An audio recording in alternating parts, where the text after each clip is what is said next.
Éxodo capítulo 20, si usted lo tiene ya, si puede, nuevamente, y se puede poner en pie nuevamente también.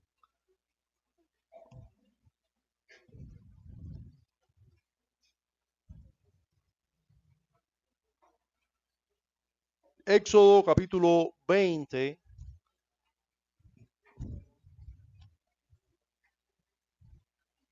Dice así la palabra del Señor.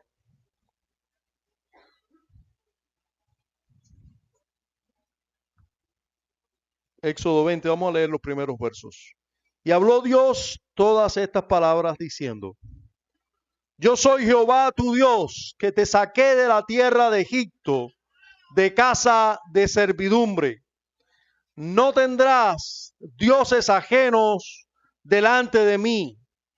No te harás imagen, ni ninguna semejanza de lo que esté arriba en el cielo, ni abajo en la tierra, ni en las aguas debajo de la tierra. No te inclinarás a ellas ni las honrarás, porque yo soy Jehová tu Dios, fuerte, celoso, que visito la maldad de los padres sobre los hijos hasta la tercera y cuarta generación de los que me aborrecen. Y hago misericordia a millares, a los que me aman y guardan mis mandamientos. No tomarás el nombre de Jehová tu Dios en vano, porque no dará por inocente Jehová al que tomare su nombre en vano. Acuérdate del día de reposo para santificarlo. 6 días trabajarás y harás toda tu obra, mas el séptimo día es reposo para Jehová tu Dios. No hagas en él obra alguna. Tú, ni tu hijo, ni tu hija, ni tu siervo, ni tu criada, ni tu bestia, ni tu extranjero que está dentro de tus puertas. Porque en 6 días hizo Jehová los cielos y la tierra, el mar y todas las cosas que en ellos hay, y reposó el séptimo día. Por tanto, Jehová bendijo el día de reposo y lo santificó. Honra a tu padre y a tu madre, para que tus días se alarguen en la tierra que Jehová tu Dios te da. No matarás, no cometerás adulterio, no hurtarás, no hablarás contra tu prójimo falso testimonio, no codiciarás la casa de tu prójimo, no codiciarás la mujer de tu prójimo, ni su siervo, ni su criada, ni su buey, ni su asno, ni cosa alguna de tu prójimo. Padre, gracias por tu palabra, gracias por esta porción de tu palabra y gracias por el privilegio que tenemos ahora durante el resto de los siguientes minutos que tenemos los que aquí estamos para exponernos a la predicación de tu palabra. Señor, háblanos. Señor, te imploramos que no nos dejes como vinimos, que hagas con tu palabra aquello que puedes hacer poderosamente en nosotros. Señor, que a pesar de nosotros, tú trates poderosamente con nuestros corazones, nos vuelvas a ti, Señor, y hagas, Señor, una vez más que tu palabra produzca en nosotros santificación, el volvernos a ti. Inclina nuestro corazón a ti. Hazlo por tu espíritu. Vence una vez más sobre nosotros por medio de tu palabra en Cristo Jesús. Amén. Pueden sentarse.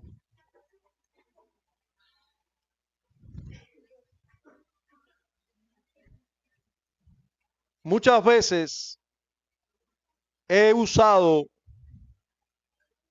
de una herramienta para llamar la atención de los oyentes ante esta porción de las Escrituras, haciendo una pregunta con doble intención. ¿Qué porción de las Escrituras no es inspirada? Ya en Oresta he estado muchas veces, cuando yo hago esa pregunta, es ahora es solo retórica, no para que me respondan. ¿Qué porción de las escrituras, de toda la escritura, qué porción no es inspirada? Bueno, la respuesta de todo creyente, medianamente instruido es, pastor, toda la escritura es inspirada. No hay una porción de las escrituras que no sea inspirada. Toda la escritura es inspirada por Dios, es útil para enseñar, redarguir. ¿Cómo usted está diciendo que hay una porción que no es inspirada? Nuevamente, después de esa respuesta de cualquier creyente medianamente instruido, yo digo, hay una porción que no es inspirada.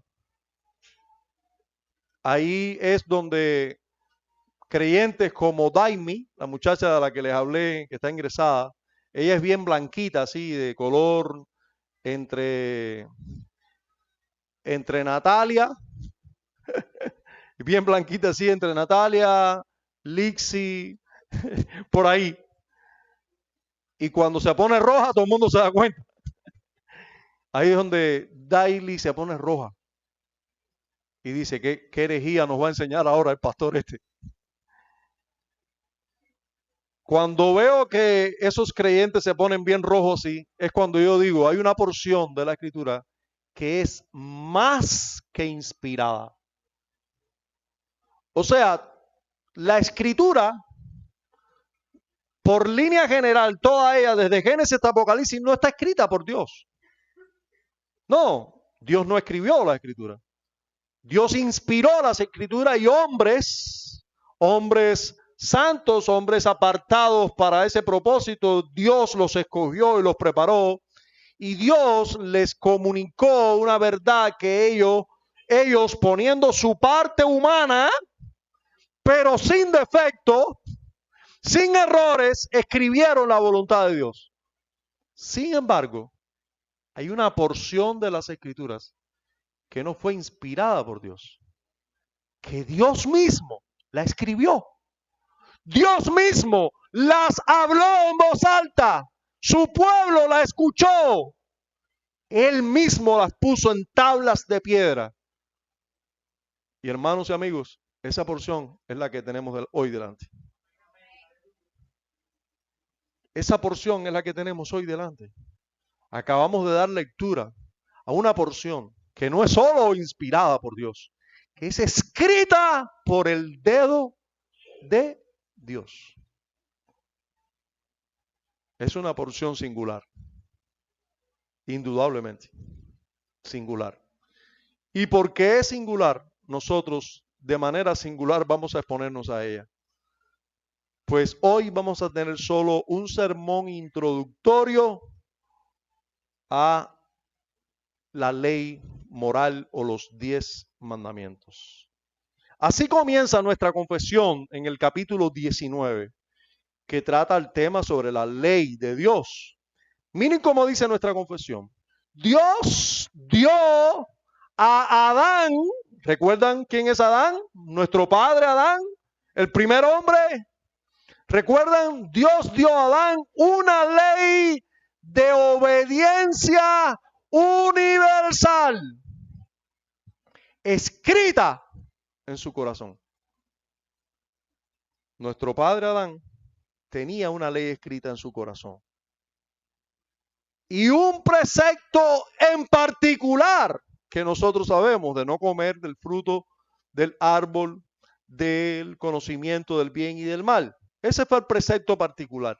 Pero la ley escrita en su corazón estaba allí, por medio de los cuales, o sea, ambas leyes, la moral y universal escrita en su corazón y el precepto de no comer del árbol de la ciencia del bien y del mal, Dios obligó a Adán y junto con Adán a toda su posteridad, o sea, ¿quiénes de aquí nacimos de Adán? Respuesta, todos. Todos somos hijos de Adán. Todos somos hijos de Adán. Dice la escritura enfáticamente que Eva es la madre de todos los seres vivientes. El ser humano fue creado, un ser humano, una mujer, un hombre, del hombre creó a la mujer Dios y de esa relación nacieron los primeros, los segundos, los terceros y todos los hombres. Por eso dice la Escritura, por eso dice nuestra confesión muy bien después de haber estudiado la Escritura, que esa ley universal y ese precepto directo hizo que Dios obligara por medio de ellos a Adán y a toda su posteridad a una obediencia personal. Cada uno de nosotros está obligado personalmente, completamente está obligado a obedecer toda la ley, no una porción de ella. Hoy en día usted va, le presenta el evangelio a una persona y como esa persona cree que es buena, dice, yo soy bueno. Allá la pila de hipócritas, esos caen en la iglesia. Vete y mira, predícale al borracho que está en la esquina. A ese sí le hace falta el evangelio. Deberíamos preguntarle, ¿por qué usted cree que es bueno? Bueno, porque yo no le hago mal a nadie. Yo todo el que yo pueda ayudar, ayudo. O sea, limita la ley a la segunda tabla. Por supuesto, a la segunda tabla según su manera. Pero no tengas dioses ajenos delante de mí. No te harás imagen ni ninguna semejanza a lo que está arriba en el cielo. No tomarás el nombre de Jehová tu Dios en vano. Acuérdate del día de reposo para santificarlo. Esa parte de la ley ellos no lo conocen. Ellos no saben que desde Adán ellos están obligados y todos los hombres, toda la posteridad, todos los hombres están obligados a cumplir perfecta y completamente toda la ley de manera exacta y para siempre. Algunos te dicen, no, yo eso, no adulterarás. No, yo antes era un poquito relambío. Pero ya yo no, a mí me dedico nada de eso.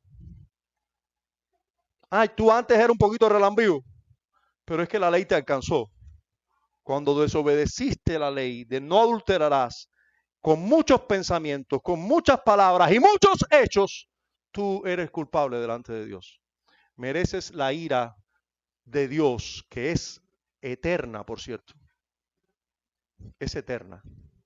Tú has pecado contra un Dios santísimo y eternísimo. La culpa es para siempre. Luego, en ese mismo capítulo de nuestra confesión de fe, en el segundo párrafo de ese mismo capítulo, se añade lo siguiente. La misma ley, esa ley que fue escrita en el corazón de Adán, ¿verdad? La misma ley que fue escrita primero en el corazón del hombre, continuó siendo una regla perfecta de justicia después de la caída. ¿Cómo es eso? La misma ley que Dios puso en Adán, después continuó siendo una regla después de la caída. Nosotros sabemos que Adán y Eva pecaron, desobedecieron la voz directa de Dios, el mandato directo y toda la ley la desobedecieron, porque se amaron más a sí mismos, no amaron a Dios, tuvieron otros dioses aparte del verdadero Dios, quebraron la segunda tabla de la ley, pensaron en sí mismos, etcétera, primera tabla de la ley, pensaron en sí mismos, desobedecieron así la ley de Dios. Pero desde Adán, y no hasta que Dios puso su ley aquí o habló de su ley externamente en Sinaí, sino mucho antes, ya el ser humano se guiaba por esa ley moral escrita en el corazón de todos los seres humanos. Les quiero recordar eso. Hasta los niños aquí saben qué fue lo que pasó entre Abel y Caín, ¿verdad? Todos los niños saben. A ver, levanten su mano, niños, si usted sabe qué pasó entre Abel y Caín. Muy bien, todos los niños han leído esa historia, ¿verdad? Qué bueno. Caín, ese hombre perverso, hizo algo muy malo. Porque matar a su hermano es algo muy malo, ¿no creen? Bueno, él mató a su hermano. ¿Y por qué usted dice que eso es malo? Matar a su hermano. Bueno, pastor, porque lo dice la ley moral. Pero es que Caín también sabía que había hecho algo malo. Y salió huyendo porque había hecho algo malo. ¿Y por qué matar es malo? Si no estaba escrito en ningún lado.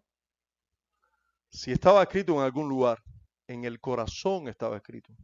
Pero lo curioso es que después que Dios llama a Noé, dice la escritura que en el tiempo de Noé habían los hombres, todo el deseo del corazón del hombre era continuo solamente al mal. ¿Pero a qué mal?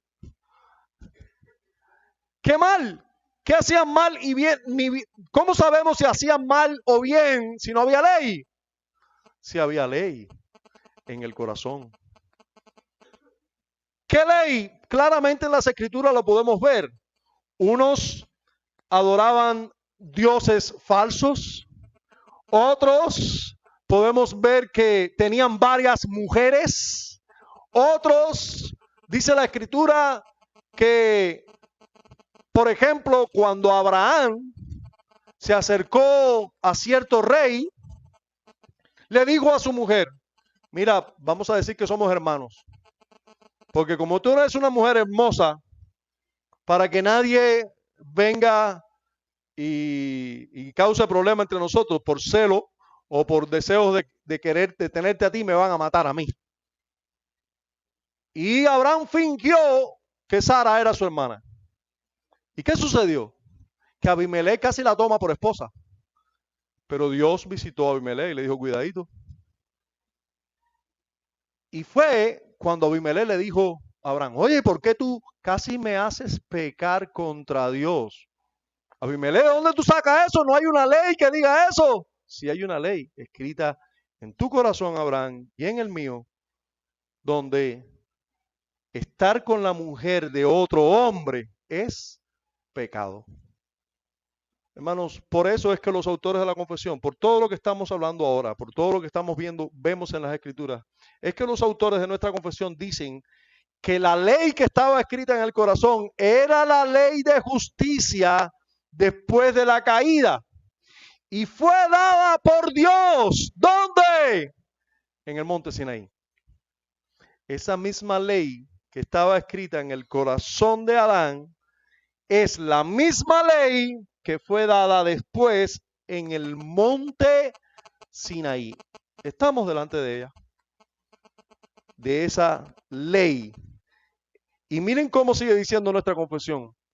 En 10 mandamientos y escrita en 2 tablas de piedra. Los 4 primeros mandamientos que contienen nuestro deber para con Dios y los otros 6 que contienen nuestro deber hacia los hombres. Hermanos y amigos, hoy estamos delante de la presentación en el monte Sinaí de esta ley. Creo que es una excelente oportunidad para tratar con cada mandamiento de esta ley de manera exhaustiva. Sí. Y no solo haciendo mención de ellos, ya que en el lugar que estos ocupan en la revelación divina, es un lugar singular y digno de nuestra atención y nuestra meditación. Yo creo que es importante que nosotros entendamos cada uno de estos mandamientos, los entendamos correctamente. Y vamos a ver, para nuestro estudio también vamos a auxiliarnos de las confesiones y los catecismos históricos que algunos vinieron a escuchar en esta iglesia y ahora van a pensar, todo lo que se habla en esta iglesia de catecismos y confesiones históricas.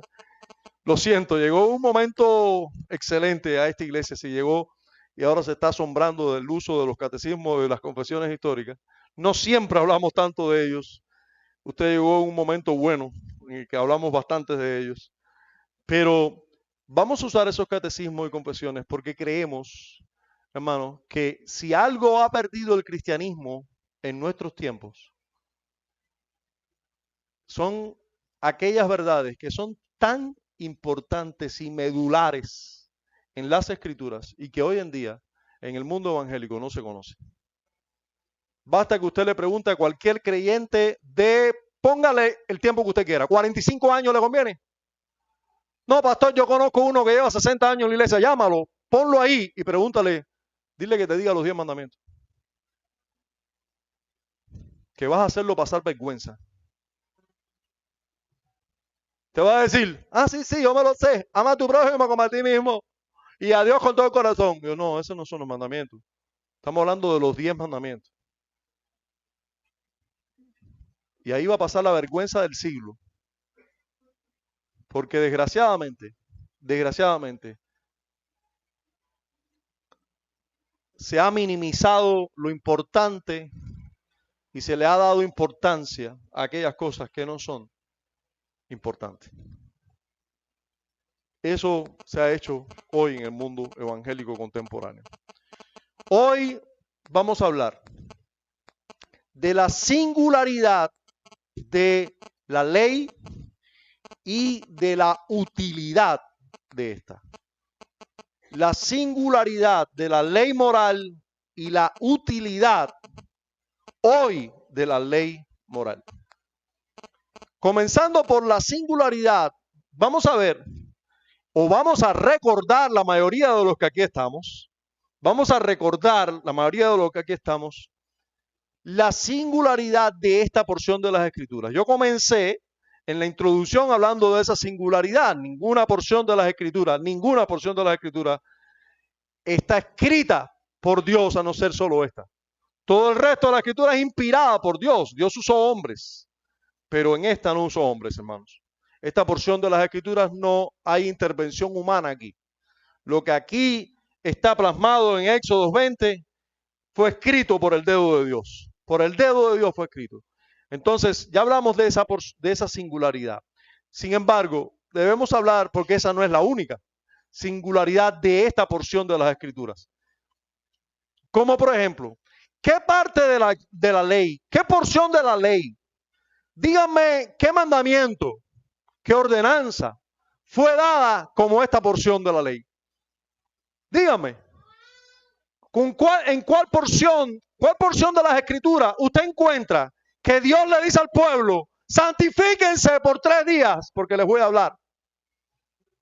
¿Qué porción de las Escrituras es esa? ¿Ustedes creen que es correcto que nos bauticemos los creyentes, aquellos que han nacido de nuevo? Sí. ¿Ustedes creen que debemos tomar la cena del Señor en memoria del Señor? Sí. Sin embargo, el Señor Jesús no les dijo, santifíquense por 3 días que después les voy a dar 2 ordenanzas importantes. Esta porción de las Escrituras, hermanos, es una porción singular. Tuvo una preparación singular. Usted recuerda el capítulo 19 que predicamos ya el domingo pasado, cómo Dios le dijo a Moisés, fíjense, ve al pueblo y dile al pueblo que van a estar 3 días santificándose.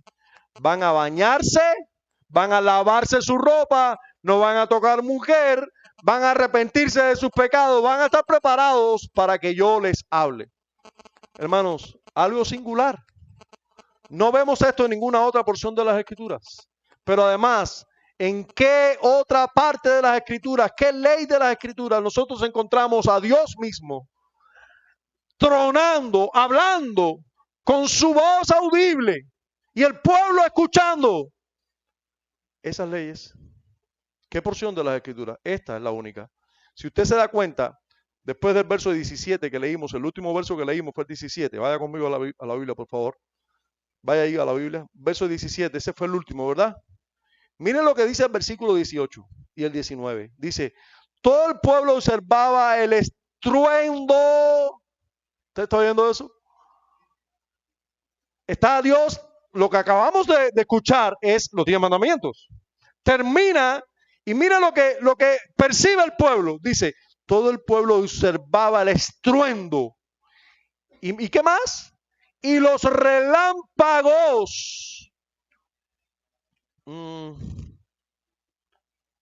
Si usted ha estado estos días en Colón, estos días han sido 2 días de muchos relámpagos, ¿verdad? Fuertes, ¿verdad? Hubo un día que no estaba lloviendo y estaban los relámpagos. Yo dije, serán bombas. Aleluya. Pero no eran bombas. Eran relámpagos. Algunos se ríen conmigo porque parece que pensaron lo mismo. Miren, hermanos, si nosotros nos parecieron fuertes los relámpagos en estos días, puede que los relámpagos en este día haya sido todavía más terrible. Y lo digo por los resultados que causaron esos relámpagos, y vamos a ver ahora los resultados. Dice, y el sonido de la bocina, no sé qué cosa es ese sonido de bocina, no me pregunten. Solo sé que había un sonido fuerte de bocina. Un sonido de bocina. Dice, y el monte que humeaba, o sea, salía humo del monte. Miren todo lo que estaba pasando. Y viéndolo el pueblo, miren lo que les provocaba. Temblores. ¿Usted ha temblado de miedo alguna vez?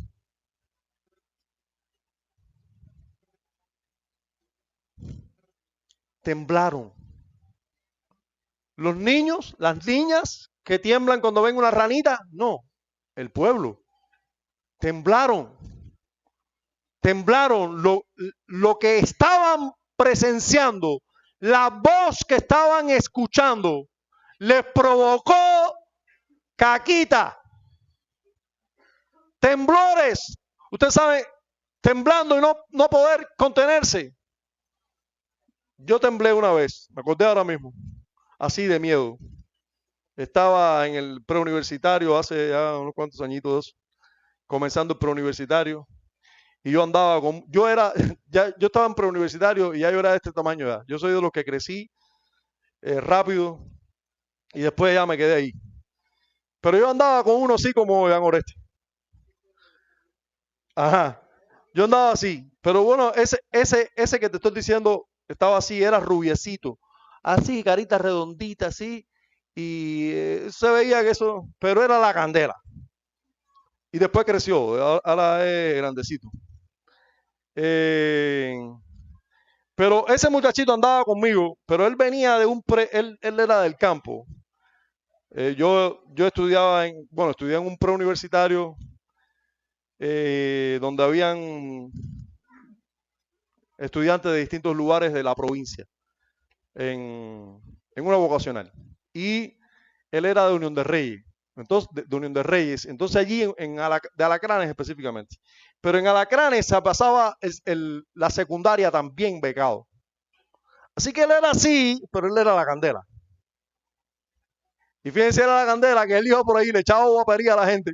Y luego decía, yo ando con René. Cuidado, tú me vas a tocar que voy a buscar a René. Así decía literal, él lo hacía así. ¿Y qué sucedió? Que bueno, parece que él enciende a un muchachito y le dice, cuidado con tocarme que voy a buscar a René. Y el muchachito dijo lo mismo.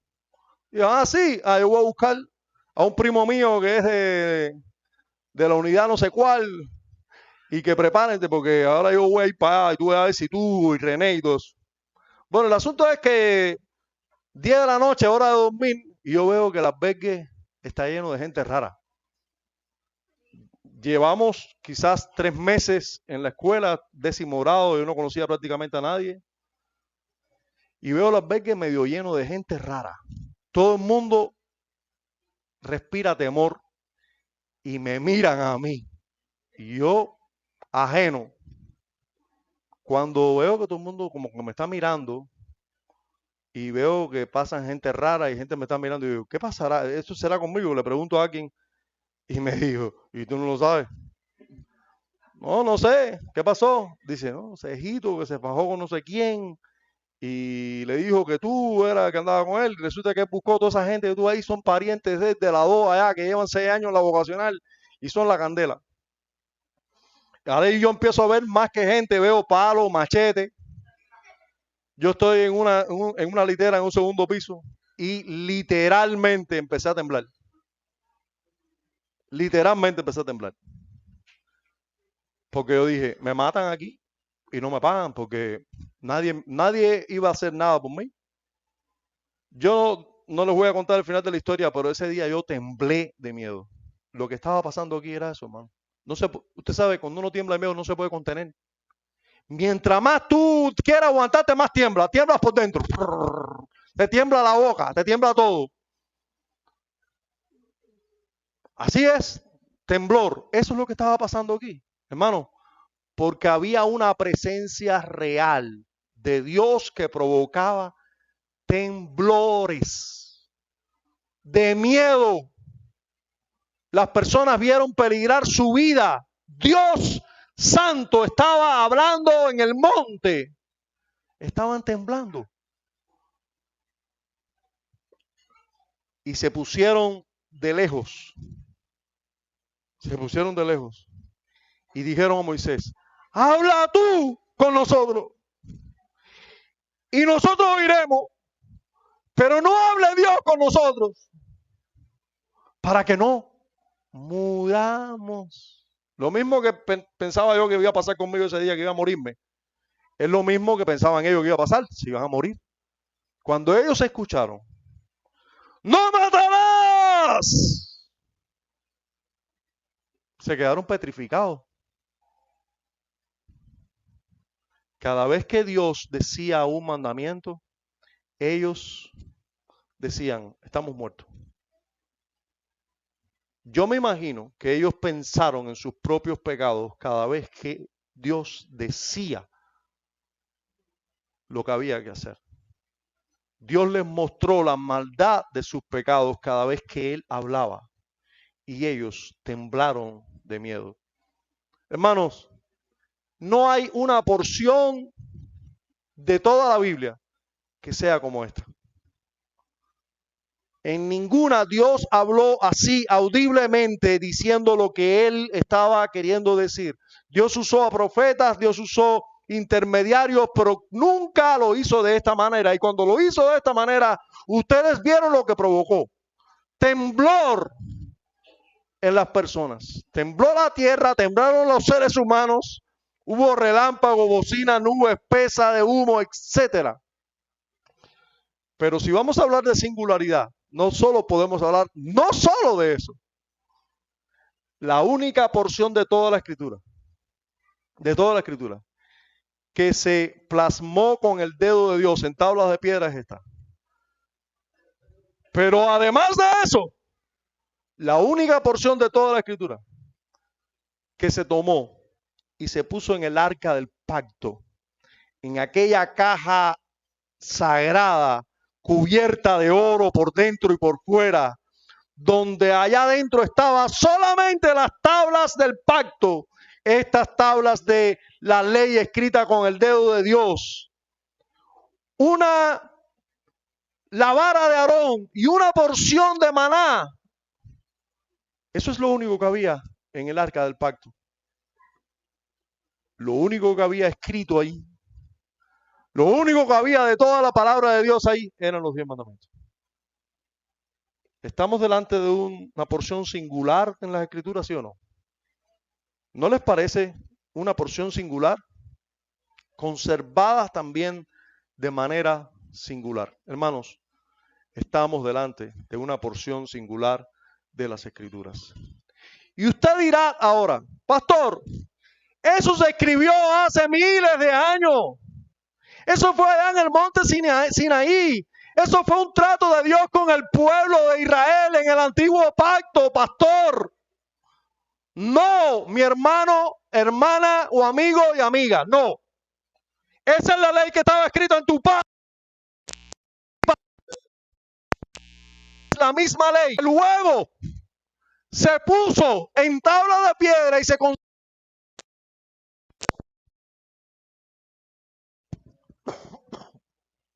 ya estamos de acuerdo en que esta porción es una porción singular en toda la Biblia. Singular. Usted me pudiera preguntar o pudiera objetar, bueno, sí es singular, pero ¿dónde está la importancia de esa ley hoy para nosotros? ¿Por qué es importante hoy la ley, esa ley, esos 10 mandamientos para nosotros? Bueno, de eso te quiero hablar a partir de ahora. Eso te quiero hablar a partir de ahora. Primera utilidad de la ley. Primera utilidad de la ley para nosotros hoy. En primer lugar, aunque desde la caída ningún hombre puede alcanzar la justicia y la vida mediante la ley moral, o sea, nadie, absolutamente nadie ha sido salvo delante de Dios por guardar la ley.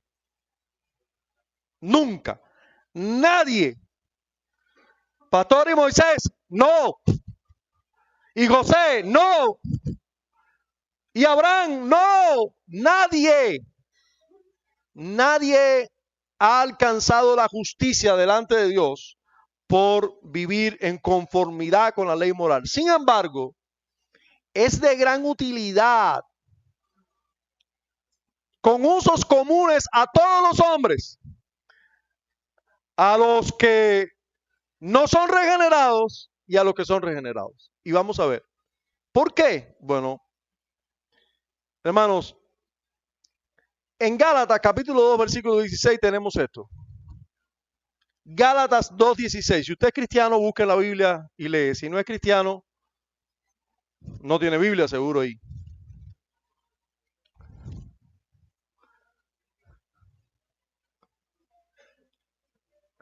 Gálatas 2:16 dice, sabiendo que el hombre no es justificado por las obras de la ley, ¿verdad? Obrar conforme a la ley no te va a justificar. ¿Por qué? Porque no lo vas a hacer perfectamente. Sino, ¿por qué? Por la fe de Jesucristo, quien sí obedeció perfectamente esa ley. Tú crees en él, eres salvo. Si no, no eres salvo. Por guardar la ley, nadie, ningún hombre, sabiendo que el hombre no es justificado por las obras de la ley, sino por la fe de Jesucristo. Nosotros también hemos creído en Jesucristo, dice Gálatas 2:16, para ser justificados por la fe de Cristo y no por las obras de la ley, por cuanto por las obras de la ley nadie será justificado. ¿Quién podrá guardar el mandamiento de no matarás perfectamente? Nadie. ¿Quién guardará el mandamiento de no tener dioses ajenos delante de Dios? Nadie. Nadie puede perfectamente guardar la ley y entonces ser salvo por guardar la ley. En 1 Timoteo capítulo 1 versículo 8 dice, 1 Timoteo 1:8 dice, pero sabemos que la ley es buena si uno la usa legítimamente. Entonces, ¿tiene alguna utilidad la ley? Ella es buena si se usa legítimamente. Y lo dice el Nuevo Testamento. Bueno, vamos a ver para qué es buena. Bueno, la ley moral, en segundo lugar, la ley moral es de utilidad para todos los hombres. ¿Para qué? Bueno, para informarles de la santa naturaleza y voluntad de Dios. ¿Cómo nosotros sabemos cuál es la voluntad de Dios? ¿Cómo sabemos cuál es su santa voluntad? Por la ley. Y de su deber, o sea, ¿qué deber tenemos nosotros para con ese Dios? Y así nos obliga a caminar en conformidad con ella. ¿Para qué es útil la ley? Para saber qué quiere Dios y qué yo tengo que hacer para agradar a ese Dios, para caminar conforme a la voluntad de Dios. Bueno, eso lo sabemos por la ley. Es la ley la que nos dice lo que Dios quiere y lo que no quiere. Y yo conociéndola, yo debo saber a qué estoy obligado a hacer y qué estoy obligado a no hacer, para así agradar al Dios que nos creó, que nos puso en este mundo. ¿Para qué más es útil la ley? Bueno, para convencernos de la incapacidad para cumplirla.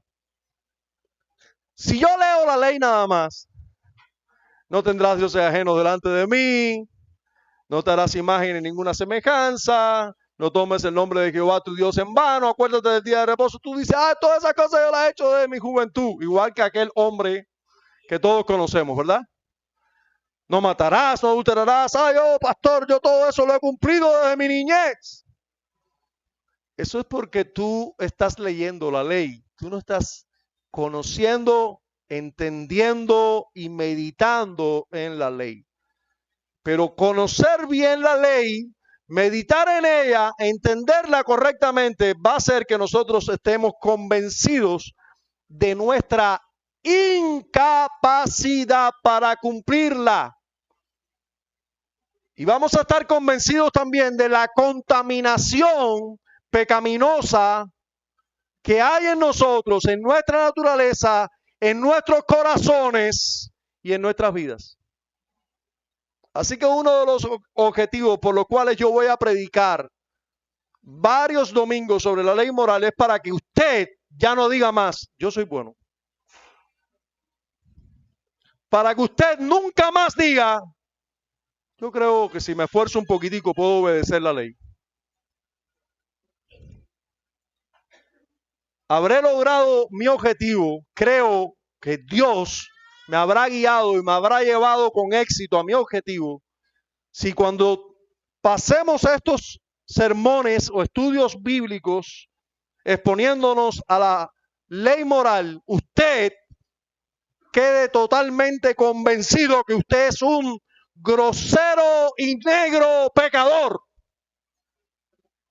Eres un terrible pecador, el peor de los pecadores.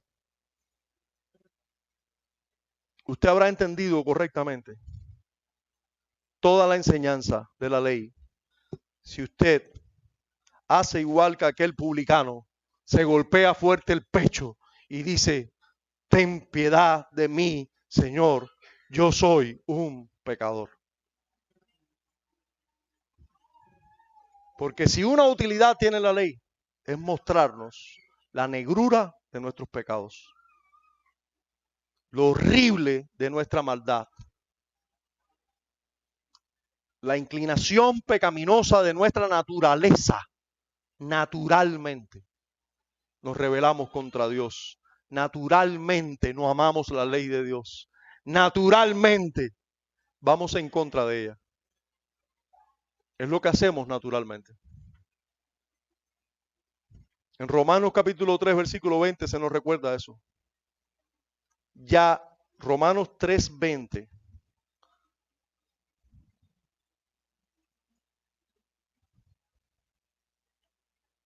Ya que por las obras de la ley ningún ser humano será justificado delante de él. Puede ser que tú seas justificado delante de ti mismo. Puede ser que tú seas justificado delante de otras personas. Pero delante de él, por las obras de la ley, ningún ser humano será justificado. Porque por medio de la ley es el conocimiento del pecado. Cuando tú conoces la ley, ¿sabes qué es lo que conoces? Tus pecados. Por medio de la ley es el conocimiento de qué? De tus pecados. Lo que hace la ley es mostrarte tus pecados. Cuando te expones debidamente a la ley, ¿qué es lo que pasa? Te ves claramente en un espejo. Y cuando te ves claramente, horrible que eres. Eso es lo que hace la ley. Exponerte ante tus pecados, mostrarte tus pecados. Miren conmigo al más santo de todos los hombres conociendo bien la ley. Al único santo es Cristo. El más santo de los hombres, no hablando ahora de Cristo, sino de un ser humano como nosotros, aunque Cristo es un ser humano como nosotros, también, sin pecado. El único que fue después de Cristo, un hombre santo, que todos quisiéramos imitar, el apóstol Pablo. ¿Quieres saber cómo le fue cuando se expuso a la ley? Miren lo que dice Romanos 7. Romanos 7, versículos 7 hasta el 14. Romanos 7, por favor, vaya ahí conmigo. Trabaje conmigo, expóngase conmigo a la predicación de la palabra. Expóngase conmigo a estas verdades. Romanos 7, vamos a leer desde el verso 7 hasta el verso 14. Pero en Romanos 7, ¿qué diremos pues? La ley es pecado, dice el apóstol Pablo. En ninguna manera. En ninguna manera. Pero yo no conocí el pecado sino por la ley. La ley no es pecado. No, el pecado soy yo. La ley es buena, justa, santa, súper brillante, diáfana. Pero yo, un pecador. La ley no es pecado. El pecador soy yo. Yo no conocí el pecado sino por la ley, porque tampoco conociera la codicia si la ley no dijera no codiciarás. ¿Qué mandamiento es ese, verdad? Si no estuviera el 10º mandamiento, a lo mejor algunos nos atreveríamos a decir, yo guardo la ley, pero no codiciarás. ¿Quién no ha codiciado? ¿Quién no codicia? ¿Quién es el que no codicia? El apóstol Pablo comienza por ahí ya para acusarnos a todos nosotros. Él no conociera la codicia si el mandamiento no dijera, no codiciarás. Mas el pecado, tomando ocasión por el mandamiento, produjo en mí toda codicia. Dice el apóstol Pablo. Porque sin la ley el pecado está muerto. No hay ley. No hay pecado. ¿Cuántas personas por ahí piensan que no tienen pecado porque no conocen la ley? Hoy aquí hay muchos que no conocen la ley debidamente y piensan que no tienen algunos pecados. Se ven a sí mismos como buenos. Dicen, yo creo en Cristo, pero bueno, por si eso fallara, yo voy a la iglesia bautista reformada todos los domingos y me pongo ahí al pastor gritón y yo soy bueno. Entonces tienen una confianza vana, absurda y estúpida en ir al cielo por sus obras. Y no descansan solamente en Cristo. Qué pena me da con ustedes. Porque les amo es que les voy a predicar sobre la ley. Para que ustedes vean cuán perversos son, cuán malos son y cuán necesitados de Cristo están. Dice el apóstol Pablo que cuando él conoció la ley fue que el pecado revivió. Porque sin la ley el pecado estaba muerto ahí. No había ningún problema con el pecado, pero conoció la ley. Dice el versículo 9. Y yo sin la ley vivía en un tiempo, o sea, no conocía la ley. La ley estaba ahí, pero yo no la conocía. Pero venido el mandamiento, cuando entendí el mandamiento, el pecado revivió y yo morí. Y hallé que el mismo mandamiento que era para vida, ese mandamiento es para vida, es para darme vida. A mí me resultó para muerte. Lógico, porque me mata. Porque el pecado, tomando ocasión por el mandamiento, me engañó y por él me mató. De manera que la ley a la verdad es santa y el mandamiento santo, justo y bueno. Luego lo que es bueno vino a ser para mí, muerte para mí, en ninguna manera, sino que el pecado, para mostrarse pecado, produjo en mí la muerte por medio de lo que es bueno, a fin de que por el mandamiento el pecado llegase a ser sobremanera pecaminoso. Porque sabemos que la ley es espiritual, mas yo soy carnal, vendido al pecado. La ley es espiritual. Todos nosotros somos carnales, vendidos al pecado. Esa es la realidad de nosotros. Esa es la verdad que tú y yo tenemos que reconocer, si no, no hay salvación para nosotros. Si tú crees que hay algo bueno en ti, no hay salvación para ti. ¿Quiénes somos los que corremos desesperados a Cristo para ser salvos? Los que sabemos que no hay nada malo, nada bueno en nosotros. La ley nos acusa, nos muestra cuán malos somos y vamos y corremos a Cristo para ser salvos. Solo Él nos puede salvar. Solo Él pudo obedecer perfectamente la ley. Solo Él es justo delante de Dios. Solo Él es el gozo del Padre. Solo su justicia es aceptable delante de Dios. Pero Él se dio por mí. Aleluya. Solo en Él confío yo. ¿Para qué más sirve la ley, pastor? Para humillarnos. Para conocer el pecado y la miseria en nosotros y humillarnos. Necesitamos eso. Necesitamos humillarnos, conocer realmente nuestro pecado, conocer realmente nuestra miseria y humillarnos. Eso lo necesito para ir a Cristo. Dice nuevamente el apóstol Pablo a los romanos en el capítulo 3, nuevamente, pero los versos del 9 al 12. ¿Qué pues? ¿Somos nosotros mejores que ellos, comparando a gentiles y a judíos? En ninguna manera, responde. Romanos 3, 9. Y voy a leer hasta el 12. Romanos 3, 9 y voy a leer hasta el 12.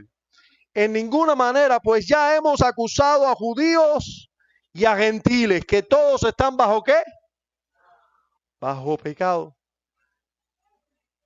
Gloria a Dios. Otra pausa. ¿A quién se lo debemos? Romanos capítulo 3, versículos del 9 al 12. Tenemos que el apóstol Pablo nos dice que tanto judíos como gentiles todos están bajo pecado. Versículo 10 nos dice lo siguiente: como está escrito, no hay justo, ni aun uno. ¿Hay algún justo aquí? Ni aun uno. No hay quien entienda, no hay quien busque a Dios. Todos se desviaron, a una se hicieron inútiles. No hay quien haga lo bueno, no hay ni siquiera uno. No hay un ser humano que haga lo bueno. Ni siquiera uno. No se puede ser salvo por hacer lo bueno. Todos estamos bajo pecado. Todos somos malos. Todos en la caída hemos sido dañados profundamente, radicalmente. Necesito conocer la ley para que me muestre esto y yo me humille.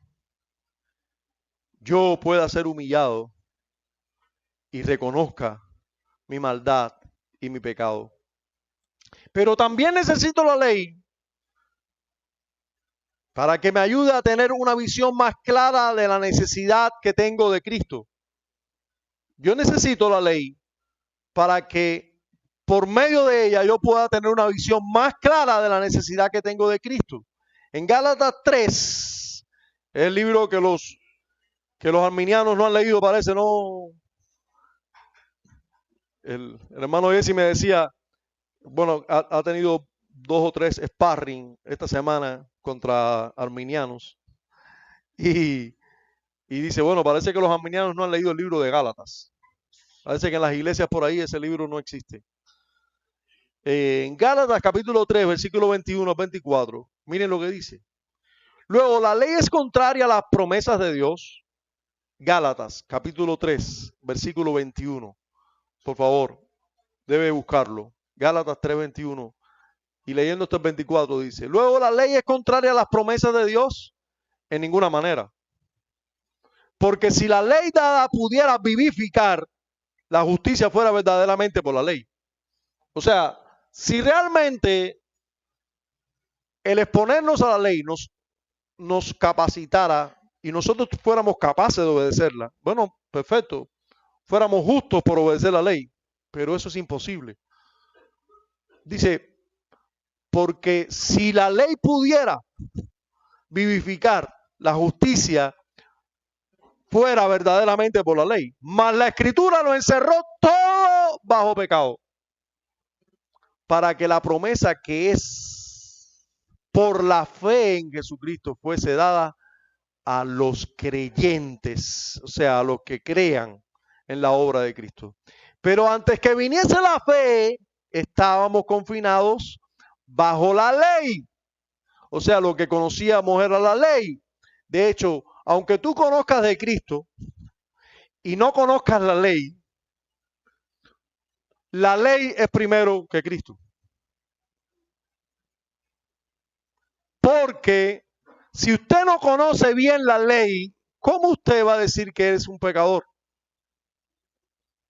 Solo los que conocen la ley y se ponen verdaderamente a la ley son los que llegan a la convicción de que son unos pecadores y que necesitan a Cristo. Por eso es que dice la Escritura que antes de que viniese la fe estábamos confinados bajo la ley, encerrados para aquella fe que iba a ser revelada. De manera que la ley ha sido nuestro ayo o nuestro maestro que nos conduce para llevarnos, dice, a Cristo, a fin de que fuésemos justificados por la fe. La ley es la que nos dice, yo siempre busco tener otros dioses delante de mi Dios. En vez de amar a mi Dios como debo amarlo, desearlo, anhelarlo todos los días, anhelo otras cosas, busco saciarme en cisternas rotas. Yo siempre estoy buscándome otros dioses delante de mi Dios. Me parece que tener dinero en el bolsillo me hace más feliz que tener a Dios. Hay tantas cosas que me parece que me hacen más feliz que Dios. Yo siempre estoy buscándome de otros dioses delante de ti, oh Dios. Y así sucede con cada uno de los mandamientos. Yo los quiebro día a día. Día a día quiebro esos mandamientos. Esa ley me conduce como un ayo a necesitar un Salvador. Y ese Salvador es Cristo. En Romanos capítulo 10, versículos 3 al 4, miren lo que dice. Romanos 10, versos 3 al 4. Porque ignorando la justicia de Dios y procurando establecer la suya propia, no se han sujetado a la justicia de Dios, porque el fin, el propósito a donde nos lleva la ley es a Cristo, para justicia a todo aquel que cree. Cristo es realmente nuestra justicia. Creer en la obra de Cristo, solo eso nos hace justos delante de Dios. Aquel que crea que por establecer su propia justicia va a alcanzar a Dios, está frito. Porque el fin de la ley, el propósito de la ley, es llevarnos a Cristo. Así que la ley tiene una utilidad hoy, llevarnos a Cristo. Así que si usted no sabe por qué el pastor va a dedicar tantos días a predicar sobre la ley, es porque quiero conducirles a Cristo. El sexto propósito o utilidad de la ley para nosotros hoy. Bueno, aunque los verdaderos creyentes no estén bajo la ley como un pacto de obras para ser justificados o condenados por esta. O sea, nosotros no estamos diciendo que si guardas la ley vas a ser salvo y si quiebras la ley vas a ser condenado. No, los verdaderos creyentes no están bajo la ley como un pacto de obras. Sin embargo, la ley es de gran utilidad tanto para los cristianos como para los que no lo son. En el sentido de que como una regla de vida les informa acerca de la voluntad de Dios, ¿verdad? Y su deber. O sea, los que ya somos salvos, por gracia, por medio de la fe en la obra de Cristo, necesitamos saber cómo vivir en este mundo. De manera que agrade a Dios. La ley está ahí para decirnos cómo debemos dirigirnos. Y nos obliga también a andar en conformidad con ella. La ley nos muestra la ley del Dios que nos salvó por medio de Cristo. Así que esa ley para nosotros es lo que más anhelamos hacer. Es lo que más, en lo que más anhelamos andar. Todo lo que prohíbe es lo que nosotros no queremos hacer. Es lo que odiamos. Eso es lo que hace Dios en el pacto de gracia, en el nuevo pacto en cada uno de los creyentes. Escribe esa ley nuevamente en nuestros corazones y nos da el espíritu para que obedezcamos esa ley con gozo. Así que esa ley es de mucha utilidad para nosotros. También a nosotros, los verdaderos creyentes, la ley les sirve de gran utilidad para revelarle las contaminaciones pecaminosas de nuestra naturaleza que aún están. Nuestros corazones, nuestras vidas todavía están contaminadas y es la ley la que nos muestra esa contaminación. Cuando usted pasa un día sin leer las Escrituras y usted se encuentra con no tomarás el nombre de Jehová tu Dios en vano. Hermano amado, cada vez que tú dejas de leer la Escritura, tú tomaste el nombre de Dios en vano. Cada vez que tú te levantaste, no oraste y comenzaste a vivir el día como el comunismo te lo dicta, tú estás poniendo a otros dioses delante de Dios. Estás tomando su nombre en vano. No te estás acordando del día de reposo donde Él te habló, donde Él se mostró ante ti misericordioso y bondadoso y Dios para ti. Estás quebrando todo la primera tabla de la ley y además te estás amando más a ti mismo que a todos los demás. Porque estás pensando en tus planes por encima de los planes y de los propósitos y de las bondades que Dios tiene también para tus hermanos, pero estaba esperando por ti para que tú oraras por tus hermanos, deseara todas estas cosas por tus hermanos para tú luego salir a buscar tus problemas, a tratar de solucionar tus problemas. No amaste a tus hermanos y no amaste al Dios que te ha salvado.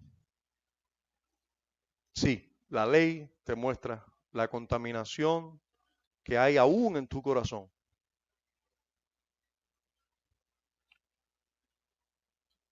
La ley hace que nosotros nos examinemos a nosotros mismos a la luz de ella y poder llegar a una convicción de pecado, a humillarnos por el pecado y a odiar el pecado. Eso lo hace Dios por medio de la ley. Ese dolor que un verdadero creyente siente por sus propios pecados viene a nosotros cuando nosotros nos exponemos debidamente a la ley. La ley también es útil, ya terminando, para los cristianos, para restringir sus corrupciones, en el sentido de que prohíbe el pecado y amenaza. Sí, no tomará Dios por inocente el que tome su nombre en vano. Esa amenaza a un impío no le preocupa, pero a un creyente sí.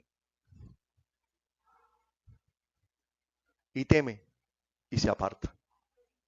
Entonces la ley, prohibiendo ciertas cosas y amenazando, hace que los creyentes verdaderos se aparten de sus pecados. La ley también habla de ciertas amenazas y maldiciones que los creyentes cuando la escuchan dicen, yo merezco eso. Pero gracias, Señor, porque me libras de esas consecuencias por tu gracia en Cristo Jesús. Así que la ley provoca más agradecimientos a Dios por ser librados de la condenación que merecemos. Eso lo hace la ley por nosotros. El hecho de estar libre de la maldición y del rigor implacable de la ley, eso nos hace estar agradecidos a Dios. Leyendo en Romanos capítulo 6, los versículos 2 al 14, miren lo que dice. Y eso se le habla a los cristianos. No reine pues el pecado en vuestro cuerpo mortal, de modo que le obedezcáis en sus concupiscencias. ¿Es consciente el apóstol Pablo de que los cristianos pecan?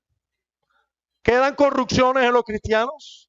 Seguro, pero miren cómo le dice, no reine pues el pecado en vuestro cuerpo mortal, de modo que lo obedezcáis en su concupiscencia, ni tampoco presentéis vuestros miembros al pecado como instrumentos de iniquidad, sino presentaos vosotros mismos a Dios como vivos de entre los muertos, y vuestros miembros a Dios como instrumentos de justicia, porque el pecado no se enseñoreará de vosotros, pues no estáis bajo la ley, sino bajo la gracia. Qué glorioso saber que el pecado no se va a enseñorear de nosotros. Qué glorioso saber que todavía hay un remanente de pecado en nosotros, pero que no se va a enseñorear. Nosotros necesitamos exponernos, saber esas áreas de pecado que son horribles en nosotros, que quedan en nosotros, pero saber también que nosotros podemos exponernos y confiar en Dios, en que no van a vencer sobre nosotros ninguna de esas concupiscencias. La razón número 9 y última, o la utilidad número 9 y última de la ley para con nosotros hoy, es que la ley, las promesas de la ley, también muestran a los cristianos que Dios prueba la obediencia. y que podemos esperar bendiciones por el cumplimiento de la ley. Sí, hermano. En la ley encontramos razones como esta. Honra a tu padre y a tu madre y serán largos los días de tu vida. ¿Cómo? Si yo honro a mi padre y a mi madre, mis días van a ser largos. Dios lo promete. Y Él lo hace. Entonces somos estimulados, y estoy solo poniendo este ejemplo. Soy estimulado a honrar a mi padre y a mi madre para que sean largos los días de mi vida. Pero así dice la ley, como por ejemplo de no tomar o no hacerse imagen en ninguna semejanza, porque Dios también hace misericordia a millares de los que guardan su pacto. Hermanos, esas promesas estimulan a los creyentes a las buenas obras. Esas promesas estimulan a los creyentes a esperar las bendiciones en cumplimiento de la ley. Yo les quiero decir las palabras similares que usó el apóstol Pedro y con esto termino. En Primera de Pedro, capítulo 3, versículo 8 al 13, es exactamente lo que está diciendo el apóstol. Ahora, exhortándonos a una vida piadosa, exhortándonos a guardar la ley, nos dice, finalmente, sed todos de un mismo sentir. Primera de Pedro 3, versículos 8 al 13. Finalmente, sed todos de un mismo sentir, compasivos, amándoos fraternalmente. ¿Cómo uno se puede amar fraternalmente si no guarda la segunda tabla de la ley completa? Eso es amar a tu prójimo. Si tú lo honras, si tú en vez de matarlo le procuras dar vida, si en vez de robar lo que quieres darle, así tú amas fraternalmente. Misericordiosos, dice el apóstol. O sea, teniendo misericordia de las personas, amigables con las personas, no devolviendo mal por mal, ni maldición por maldición, sino por el contrario, bendiciendo, sabiendo que fuiste llamado para que heredaseis bendición. Porque el que quiere amar la vida y ver días buenos, ¿qué tiene que hacer? Hermano, si un verdadero creyente, si una persona es un verdadero creyente, va a amar la vida que Dios le ha dado y ver días buenos. ¿Qué tiene que hacer? Refrenar su lengua del mal. Desde aquí estamos pecando, sus labios no hablen engaño. Se aparta del mal y hace el bien. ¿Y cómo puedo hacer eso si no conozco la ley? Si apartarse del mal es apartarse de lo que prohíbe la ley y hacer el bien es hacer lo que la ley me manda hacer. ¿Quieres vivir días buenos y largos y llenos de vida? Apártate del mal y haz el bien. ¿Qué mayor estímulo que este para guardar la ley solo con la gracia de Dios? Refrene su lengua del mal, sus labios no hablen engaño, apártese del mal y haga el bien. Busque la paz y sígala. Porque, ¿qué dice aquí? Porque los ojos del Señor están ¿sobre quién? Sobre los justos. Y sus oídos atentos a sus oraciones. Pero el rostro del Señor está contra aquellos que hacen el mal. ¿Y quién es aquel que os podrá hacer daño si vosotros seguís el bien? Sí, hermanos. Hoy en día hay muchos que no ven la utilidad de exponerse a la ley moral expuesta en Sinaí.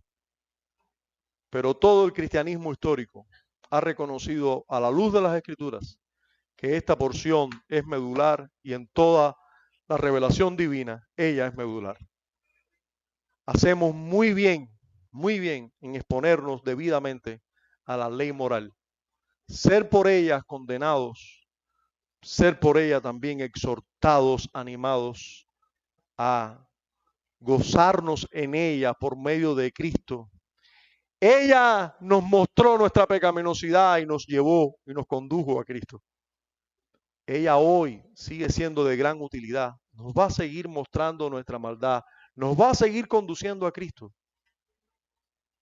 También nos va a recordar con cuántas cosas nosotros podemos glorificar a Dios, deleitarnos en aquel que nos ha salvado, que nos ha perdonado.